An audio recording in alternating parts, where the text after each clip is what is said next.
నమస్తే. వంగవీటి మోహన్ రంగారావు గారు. ఈ పేరు బహుశా 2 రాష్ట్రాల్లో తెలియని వారు ఎవరు ఉండరు. ప్రత్యక్షంగా చూసిన వారు, పరిచయం ఉన్నవాళ్ళు కాస్త తక్కువ మంది ఉంటే ఉండవచ్చు. ఎందుకంటే 37 సంవత్సరాల క్రితం మనల్ని వదిలి వెళ్ళినటువంటి ఒక మహానాయకుడు. కోస్తాంధ్రలో ఇందిరాగాంధీ గారు, రాజశేఖర రెడ్డి గారు, అంబేద్కర్ గారు, వీరి విగ్రహాలతో పాటు ఏ స్థాయిలో విగ్రహాలు ఆవిష్కరించబడినటువంటి నాయకుడు. దాన్ని బట్టి మనకు అర్థమవుతుంది ఏమిటంటే తెలుగు ప్రజలను ఎంతగా ప్రభావితం చేశాడో వంగవీటి మోహన్ రంగారావు గారు మనకు చాలా క్లియర్గా అర్థమవుతుంది. డిసెంబర్ 26వ తారీఖున ఆయన 37వ వర్ధంతిని ఘనంగా రాష్ట్రంలో జరుపుకుంటున్నారు. ఆ సందర్భాన్ని పురస్కరించుకొని ఆయన జీవిత విశేషాలు, ఆయనకు సంబంధించినటువంటి కొన్ని విషయాలను నాకు తెలిసినంత వరకు, నేను సేకరించినంత వరకు మీ అందరికీ అందించే ప్రయత్నమే ఇది. ఆయన విజయవాడ నడిబొడ్డులో పోరాటాలు చేస్తున్న సమయంలో నేను విద్యార్థి దశలో ఉన్నటువంటి వ్యక్తిగా ఆయన గురించి వింటూ వచ్చేవాడిని. నేను న్యాయవాదిగా వృత్తి ప్రారంభించిన తరువాత ఆయన పరిచయం కోసం తాపత్రయపడ్డాను. 1-2 సార్లు ఆయన్ని కలుసుకోగలిగాను, 4 మాటలు మాట్లాడగలిగాను, కానీ పూర్తి పరిచయం ఆయనతో లేదు నాకు. అయినా విజయవాడలో జరుగుతున్నటువంటి రాజకీయాలను పరిశీలించేటటువంటి అవకాశం నాకు కలిగింది. కాబట్టి వారి గురించి కొన్ని విషయాలను, వాస్తవాలను మీ ముందు ఆవిష్కరించాలనేటువంటి ఉద్దేశంతోనే ఈ ప్రయత్నం చేస్తున్నాను. అసలు ఎవరి వంగవీటి మోహన్ రంగా? ఎలా వచ్చాడు రాజకీయాల్లోకి? ఎలా ఎదిగాడు అనేది మనం కాస్త తెలుసుకున్నాం. వంగవీటి మోహన్ రంగారావు గారు కాపు కులంలో ఒక మిడిల్ క్లాస్లో పుట్టినటువంటి వ్యక్తి. ఆయనకు 4 అన్నలు. అందరికన్నా చిన్నవాడు వంగవీటి మోహన్ రంగా. మొదటి అన్న కోటేశ్వరరావు, 2 నారాయణరావు, 3 శోభనా చలపతిరావు, 4 రాధాకృష్ణమూర్తి. మోహన్ రంగారావు కడపటివాడు. ఒక్కసారి కొద్దిగా వెనక్కి వెళ్తే 1972లో వంగవీటి మోహన్ రంగా గారి అన్న రాధాకృష్ణ గారు విజయవాడలో ప్రముఖుడిగా పేరు పొందాడు. చలసాని వెంకటరత్నం గారని కమ్యూనిస్ట్ పార్టీ సెక్రటరీగా పనిచేసినటువంటి వ్యక్తి. ఆయనతో సన్నిహిత సంబంధాలతో మెలిగేవారు. ఇక్కడ ఒక మాట చెప్పాలి. విజయవాడ అంటే కమ్యూనిస్ట్ పార్టీకి ఆ రోజున కంచుకోటగా ఉండేది. చలసాని వెంకటరత్నం గారు చాలా పెద్ద నాయకుడిగా గుర్తింపు పొందాడు విజయవాడలో. ఆయనతో సన్నిహిత సంబంధాలు మెలుగుతూ ఉండగానే ఒక ట్రాన్స్పోర్ట్కు సంబంధించినటువంటి వ్యవహారంలో ఇద్దరి మధ్యన విభేదాలు రావడంతో దూరం అయ్యారు. ఆ తర్వాత 1972లో చలసాని వెంకటరత్నం గారు దారుణంగా హత్య కావించబడ్డాడు. ఈ హత్యకు ప్రధానమైన కారణం వంగవీటి మోహన్ రంగారావు గారి అన్నగారైన రాధాకృష్ణ అనేది ఆరోపణ జరిగింది. ఇదిలా ఉండగా 1974లో వంగవీటి రాధాకృష్ణని దారుణంగా హత్య గావించబడ్డారు. ఈ 2 హత్యలు కూడా విజయవాడలో చాలా కలకలాన్ని సృష్టించాయి. విజయవాడలో అనడం కంటే ఆంధ్ర రాష్ట్రంలోనే కలకనాలు సృష్టించినటువంటి ఈ 2 హత్యలు. ఆ తర్వాత రాధాకృష్ణ గారు చనిపోయిన తర్వాత వంగవీటి మోహన్ రంగారావు గారు తనయుడైనటువంటి రాధా ఉన్నాడే, ఆ రాధా పేరు ఆ చనిపోయిన రాధా పేరుగా పెట్టుకున్నారు. ఇది క్లుప్తంగా వంగవీటి మోహన్ రంగారావు గారి ముందు చరిత్ర. ఎప్పుడైతే రాధాకృష్ణ గారు మరణించాడో ఆ తర్వాత కడపటివాడైనటువంటి మన వంగవీటి మోహన్ రంగారావు గారు ప్రవేశించారు. ఒక విద్యార్థి సంఘాన్ని ఏర్పాటు చేసుకున్నారు. ఇక్కడ ఒక చాలా ప్రాముఖ్యమైనటువంటి విషయాన్ని మీకు చెప్పాలి. దేవినేని నెహ్రూ కుటుంబం, వంగవీటి మోహన్ రంగా కుటుంబం, వీరిద్దరూ కూడా చాలా సన్నిహితంగా ఉండేవారు. ఇద్దరూ కలిసి ఒక ఐక్యవేదికని ఏర్పాటు చేశారు. విద్యార్థి సంఘాన్ని ఏర్పాటు చేశారు. దాని పేరే యునైటెడ్ ఇండిపెండెన్స్ అని పెట్టారు. విజయవాడ నడిబొడ్డులో అన్ని కళాశాలల్లోనూ యునైటెడ్ ఇండిపెండెంట్ అనే విద్యార్థి సంస్థ బ్రహ్మాండంగా వ్యాపించింది. విద్యార్థి రాజకీయాల్లోకి నెహ్రూ అదేవిధంగా రంగా ఇద్దరు ఎంటర్ అయ్యారు. చాలా అన్యోన్యంగా ఉండేవారు, చాలా కలిసిమెలిసి పనిచేసేవారు. ఇలా కొంతకాలం తర్వాత వారి మధ్యన విభేదాలు వచ్చాయి, రెండుగా విడిపోయారు. యుఐని రంగాకు వదిలేసి నెహ్రూ గారు యుఎస్ఓ, యునైటెడ్ స్టూడెంట్స్ ఆర్గనైజేషన్ అని సపరేట్గా పెట్టి చీలిపోయారు. ఇద్దరి మధ్యన వివాదాలు పెరిగాయి. అది ఎక్కడి దాకా దారితీసిందంటే, దేవినేని రాజశేఖర్ అంటే నెహ్రూ, గాంధీ వాళ్ళ అన్నగారు ఒకానొక సందర్భంలో ఆ అన్నగారు హత్య గావించబడ్డారు. గాంధీ గారు హత్య గావించబడితే దానికి ప్రధానమైన కారణం వంగవీటి మోహన్ రంగారావు గారు అనేటువంటి ఆరోపణ వచ్చింది. ఇద్దరి మధ్యన పచ్చగడ్డి వేస్తే మండిపోయే విధంగా రెండు వర్గాలుగా విడిపోయాయి. ఎవరైతే వంగవీటి మోహన్ రంగారావు గారు అనుచరులు ఉన్నారో వారు పోలీస్ స్టేషన్కి వెళ్ళి సంతకం పెట్టి వస్తుండగా బస్సు మీద అటాక్ చేసి ముగ్గురిని హతమార్చారు. ఇది దేవినేని నెహ్రూ గారి ప్రతిచర్య అనేటువంటి ఆరోపణ కూడా వచ్చింది. ఇలా ప్రత్యర్థులుగా విడిపోయినటువంటి వీరు తర్వాత రాజీ పడ్డారు. రాజీ పడి మనం ఎవరి పని వాళ్ళు చేసుకుందామనేటువంటి నిర్ణయానికి వచ్చి రాజీ పడిపోయి వారు ప్రశాంతతను విజయవాడలో ఏర్పాటు చేశారు. ఇది ఇప్పటి వరకు జరిగినటువంటి సంఘటన. ఆ తర్వాత వంగవీటి మోహన్ రంగారావు గారు రాజకీయ ప్రవేశం. వంగవీటి మోహన్ రంగారావు గారు కాంగ్రెస్ని ఎన్నుకున్నారు. దేవినేని నెహ్రూ గారు తెలుగుదేశాన్ని ఎన్నుకున్నారు. అంటే 1983లో తెలుగుదేశం వచ్చింది. అప్పుడు దేవినేని నెహ్రూ గారు తెలుగుదేశంలో వెళ్ళారు. 83కు ముందే, తెలుగుదేశం ఆవిర్భావానికి ముందే వంగవీటి మోహన్ రంగారావు గారు కాంగ్రెస్ పార్టీని ఆశ్రయించారు. కాంగ్రెస్ పార్టీలో 41వ డివిజన్కి కంటెస్ట్ చేయాలని ఆయన భావించి టికెట్ కోసం ప్రయత్నం చేశారు కాంగ్రెస్ పార్టీలో. కానీ కాంగ్రెస్ పార్టీ ఆయనకు టికెట్ ఇవ్వలేదు, తిరస్కరించింది. 1981లో అంతకుముందు మున్సిపాలిటీగా ఉన్నటువంటి విజయవాడ తొలిసారిగా కార్పొరేషన్గా ఏర్పడింది. ఆ టికెట్ కోసం ప్రయత్నం చేసి విఫలమైనటువంటి వంగవీటి మోహన్ రంగారావు గారు ఇండిపెండెంట్గా 41వ డివిజన్లో కంటెస్ట్ చేశారు. అక్కడ కాంగ్రెస్ పార్టీ పిల్లా వెంకటేశ్వరరావు గారని కాపు నాయకుడు, ఆయనకి టికెట్ ఇచ్చింది.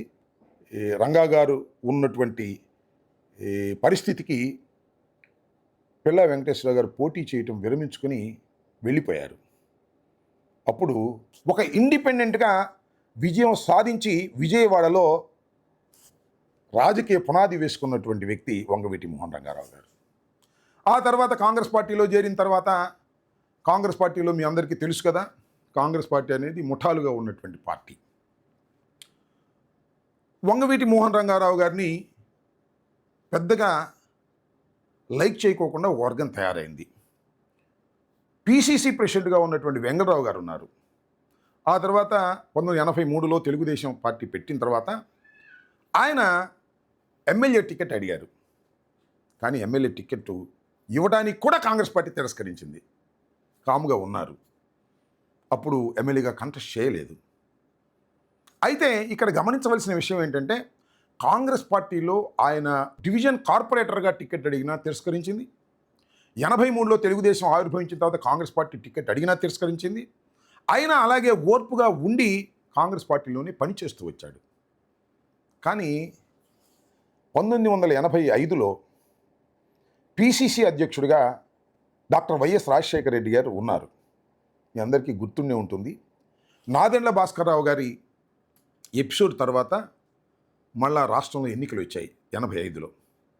అప్పుడు కూడా టికెట్ ఇవ్వొద్దని కాంగ్రెస్ పార్టీలో ఒక వర్గం ప్రయత్నం చేసినా పిసిసి అధ్యక్షుడిగా ఉన్నటువంటి డాక్టర్ వైఎస్ రాజశేఖర రెడ్డి గారు, ఇక్కడ ఒక మాట చెప్పాలి, రాజశేఖర రెడ్డి గారు వంగవీటి మోహన్ రంగారావు గారిని బాగా లైక్ చేసేవాడు.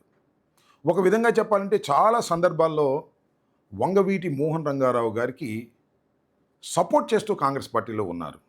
ఒకానొక సందర్భం నాకు బాగా గుర్తు, కాంగ్రెస్ పార్టీ నుంచి వంగవీటి మోహన్ రంగారావు గారిని సస్పెండ్ చేశారు. సస్పెండ్ చేస్తే ఆ సస్పెన్షన్ రద్దు చేయించింది కూడా డాక్టర్ వైఎస్ రాజశేఖర రెడ్డి గారు ఢిల్లీ వెళ్ళి. అప్పుడంతా ఢిల్లీ రాజకీయాలు మీకు తెలుసు కదా.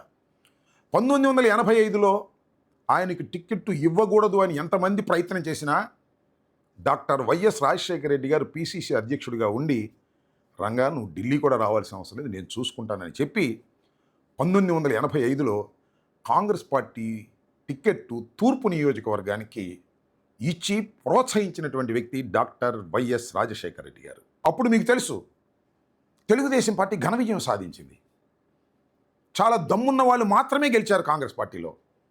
ఆ దమ్మున్న నాయకుడుగా వంగవీటి మోహన్ రంగారావు గారు గెలుపొందారు. వంగవీటి మోహన్ రంగారావు గారిని ఓడించడం కోసం నందమూరి తారక రామారావు గారు ప్రతి సందు గొంది చైతన్య రథం మీద తిరిగి వంగవీటి మోహన్ రంగారావు గారిని ఓడించమని సందేశం ఇచ్చినా కూడా బ్రహ్మాండమైన విజయాన్ని వంగవీటి మోహన్ రంగారావు గారు సాధించగలిగారు. ఆ విధంగా శాసనసభలో ప్రవేశించినటువంటి వంగవీటి మోహన రంగా తెలుగు ప్రజలకు ఒక ఇంపార్టెంట్ లీడర్గా అయ్యారు.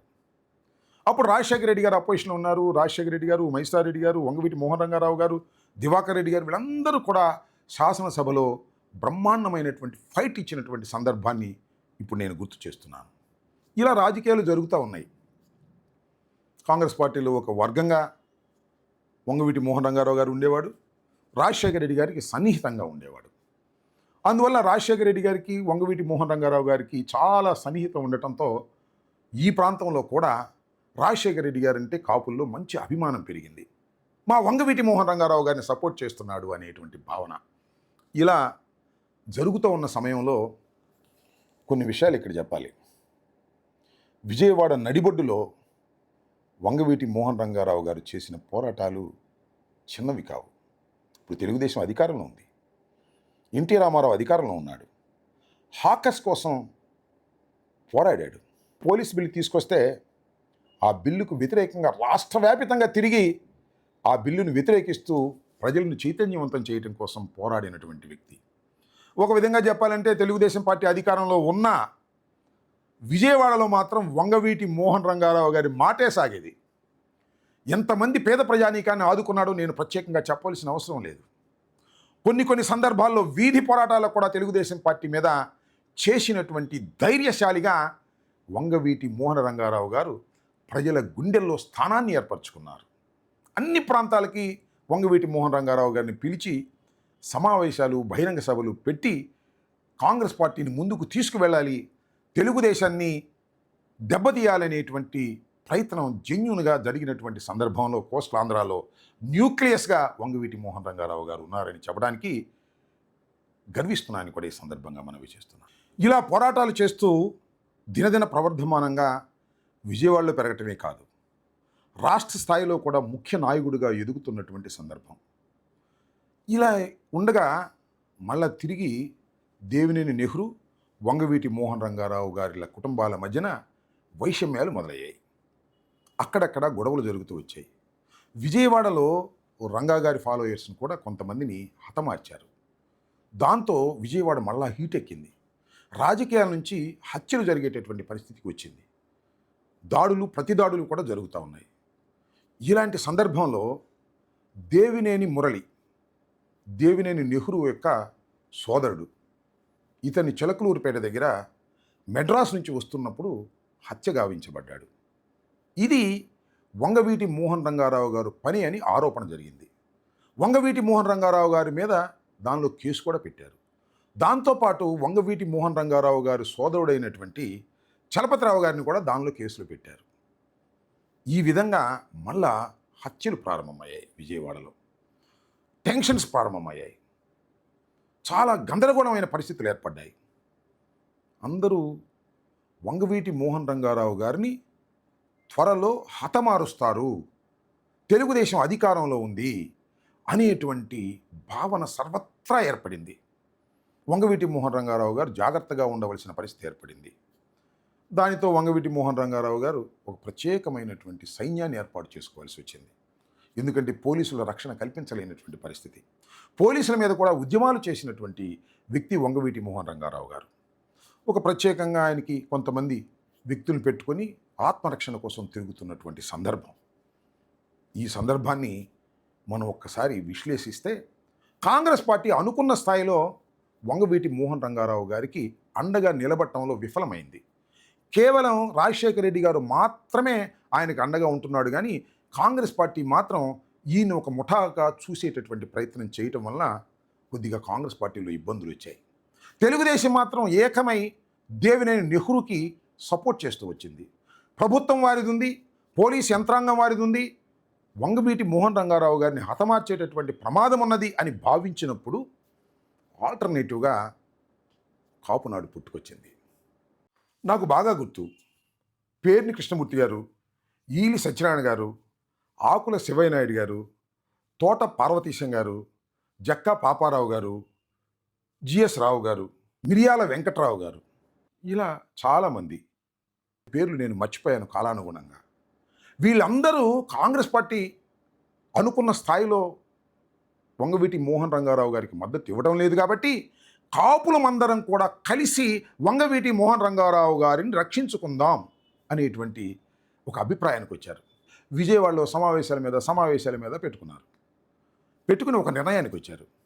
అదేంటంటే వంగవీటి మోహన్ రంగారావు గారిని రక్షించుకోవాలంటే కాపులందరూ ఏకం కావాలి. తెలుగుదేశం వంగవీటి మోహన్ రంగారావు గారిని హతమార్చడానికి కుట్ర చేస్తుంది. ఈ కుట్రను ఎదుర్కోవాలంటే కాంగ్రెస్ వల్ల కాదు, అవి ముఠాలుగా ఉంది. కాపులందరూ ఏకమై ఒక ఉద్యమంలాగా రావాలి అనేటువంటిది ఒక నిర్ణయానికి వచ్చారు. నిర్ణయానికి వచ్చి కాపుల సమావేశం ఏర్పాటు చేయాలనేటువంటి ఒక అభిప్రాయాన్ని అందరూ వ్యక్తం చేశారు. అప్పుడే ఆ సమావేశానికి రంగానాడు పెడదామన్నారు, లేదు కాపునాడు పెట్టాలన్నారు.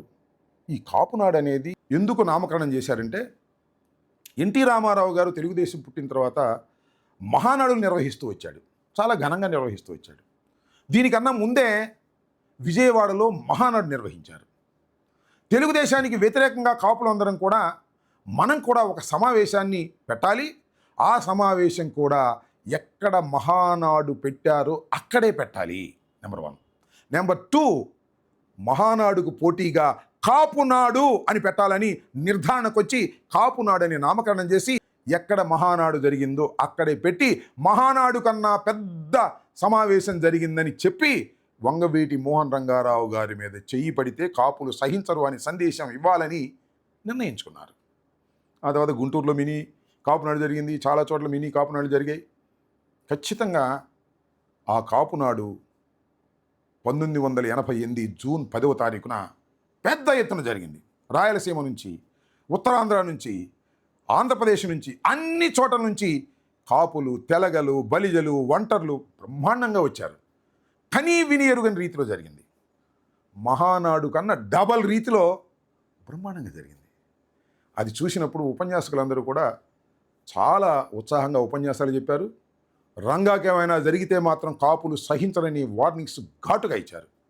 ఇక్కడ ఒక కీలకమైన పరిణామాన్ని కూడా మనం గమనించాలి. అదేంటంటే, ముద్రగడ పద్మనాభం గారు తెలుగుదేశం ఆవిర్భావం నుంచి తెలుగుదేశంలో ఉన్నటువంటి వ్యక్తి.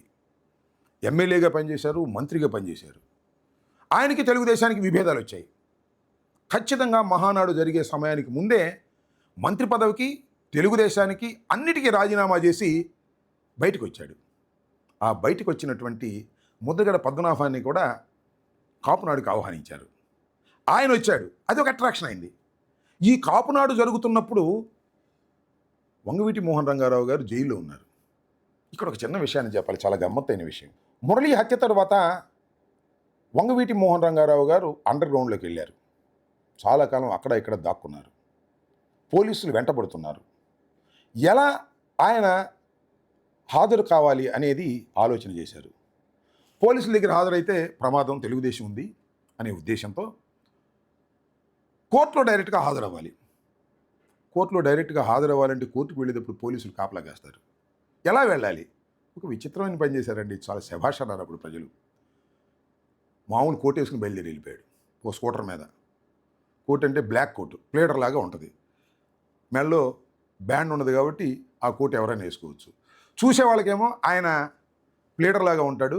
వెళ్ళాడు, కోర్టులో హాజరయ్యాడు, రిమాండ్కి పంపించారు. వంగవీటి మోహన్ రంగారావు గారు జైల్లో ఉన్నాడు, రిమాండ్లో. ముద్రగడ పద్మనాభం గారు వచ్చారు. దానితో పాటు రత్నకుమారి గారు, అప్పుడు ఇంకా రాజకీయాల్లోకి రాలేదు, రత్నకుమారి గారు ఒక జీపులో వచ్చి ఆ ప్రాంగణం అంతా తిరిగి వెళ్ళారు మీటింగ్ ముందు. ఒక హుషారు చేయటం కోసం, కాపులంత సమావేశాన్ని ఎంకరేజ్ చేయటం కోసం. ఈ విధంగా జరిగింది. ముద్రగడ పద్మనాభం గారు రావడంతో పాటు ఇక మొత్తం కాపులందరూ కూడా ఏకమైపోయారనేటువంటి సందేశాన్ని ఇచ్చారు. అద్భుతమైనటువంటి బహిరంగ సభ జరిగింది. అందరికీ ధైర్యం వచ్చింది. ఇంకా ఎన్టీ రామారావు గారి ప్రభుత్వం కానీ, చంద్రబాబు నాయుడు కానీ, దేవినేని నెహ్రూ కానీ, ఇంకా వంగవీటి మోహన్ రంగారావు గారి మీద చెయ్యి వేయరు, చెయ్యి వేస్తే ప్రభుత్వాలు కూలిపోతాయి, ఆ రకంగా కాపులందరూ ఐక్యమయ్యారని అందరూ సంతోషపడ్డారు. దురదృష్టం, ఆ సంతోషం ఎక్కువ కాలం ఉండలేదు. 1988 డిసెంబర్ 26వ తారీఖున నిరాహార దీక్ష చేస్తున్నటువంటి వంగవీటి మోహన్ రంగారావు గారిని తెల్లవారుజామున దారుణంగా హతమార్చారు. హతమార్చే ముందు పోలీసులు వెళ్ళి చెక్ చేసుకున్నారు. మొత్తం ప్రాంగణమంతా, వంగవీటి మోహన్ రంగారావు ఇల్లంతా. ఎందుకంటే ఆత్మరక్షణ కోసం ఏమైనా ఆయుధాలు పెట్టుకున్నారేమోనని. అంటే ఆత్మరక్షణ కోసం ఆయుధాలు లేవు, ఇంకా ఏ క్షణంలో దాడి చేసిన వంగవీటి మోహన్ రంగారావు గారిని హతమార్చొచ్చు అనేటువంటి గ్యారంటీ హత్య చేసేవారికి ఇచ్చారు. ఇది ప్రభుత్వ హత్య, ఇది తెలుగుదేశం హత్య అనేటువంటిది చాలా స్పష్టంగా జరిగిపోయింది. 26వ తారీఖు తెల్లవారుజామున జరిగినటువంటి ఈ దారుణమైన హత్య నిమిషాల్లో రాష్ట్రవ్యాపితంగా వ్యాపించింది. కని విని ఎరుగని హింస, మామూలు హింస కాదు. దాడులు, ప్రతిదాడులు, ఆస్తుల ధ్వంసం, ఒకటి కాదు, రెండు కాదు. ఎంత భయంకరమైన వాతావరణం అంటే కర్ఫ్యూ పెట్టని గ్రామం లేదు, కర్ఫ్యూ పెట్టని మున్సిపాలిటీ లేదు, కర్ఫ్యూ పెట్టని ఊరు లేదు. కనిపిస్తే కాల్చివేత అనే నిబంధనలతో కర్ఫ్యూ పెట్టారు. అంటే ఎంత అల్లకల్లోలాన్ని సృష్టించిందో నేను మీకు ప్రత్యేకంగా చెప్పవలసిన అవసరం లేదు. ఇది బాధాకరమైన విషయం. కాపులు వంగవీటి మోహన్ రంగారావు గారిని కాపాడుకోలేకపోయారు అనేటువంటి భావన, దీని వెనుక నారా చంద్రబాబు నాయుడు కుట్ర ఉందనేటువంటి భావన, దీని వెనుక అప్పటి హోంమంత్రి కోడెల శివప్రసాదే ప్రధాన కారకుడనేటువంటి ప్రశ్న.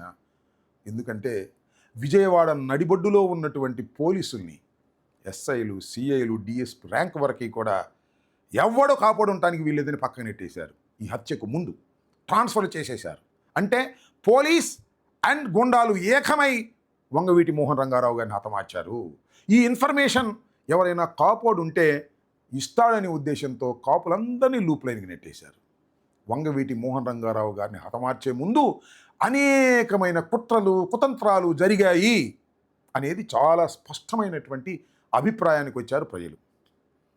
అప్పుడు చెన్నారెడ్డి గారు పిసిసి అధ్యక్షుడిగా ఉన్నారు.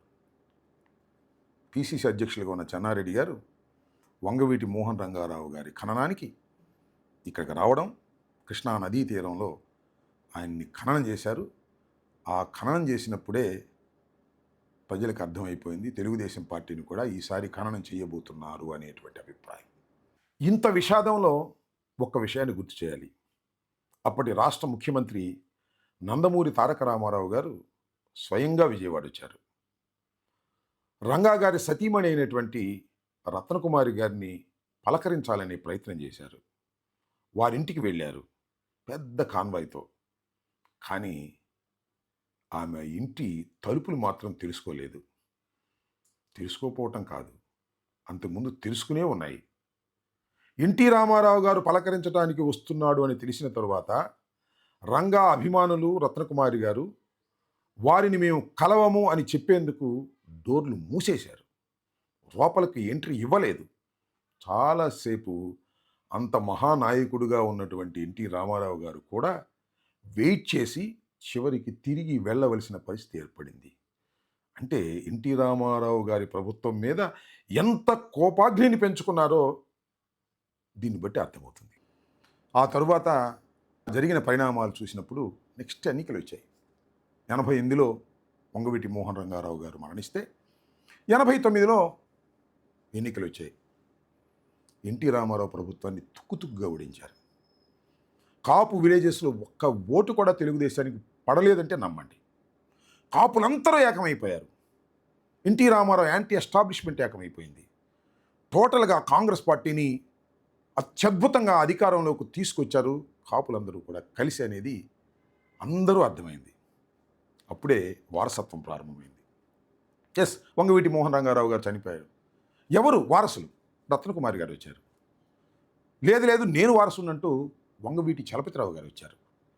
ఎందుకంటే వంగవీటి మోహన్ రంగారావు గారితో కలిసి ప్రయాణం చేస్తున్నారు. దానితో పాటు దేవినేని మురళి హత్య కేసులో ముద్దాయిగా కూడా ఉన్నాడు. ఏం చేయాలో కాంగ్రెస్ పార్టీ తికమక పడింది. ఎందుకు వచ్చిన గొడవ ఇద్దరికి ఇచ్చేద్దామని ఉయ్యూరేమో మన చలపతిరావు గారికి ఇచ్చారు, విజయవాడేమో రత్నకుమారి గారికి ఇచ్చారు. ఇద్దరు గెలిచారు.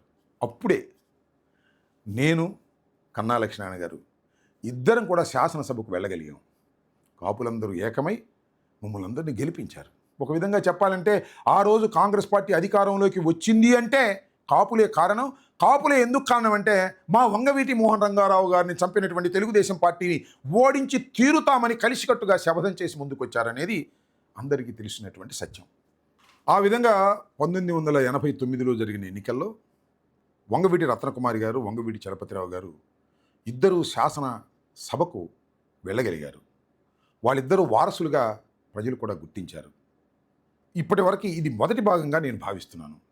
రెండో భాగాన్ని కూడా మళ్ళా చేసి మీకు అందిస్తాను. ధన్యవాదాలు. మళ్ళా ఇంకొక ఎపిసోడ్లో కలుద్దాం. Stay aware, stay bold. Like, subscribe and follow at Ammati Rambabu Official for truth and clarity in today's politics.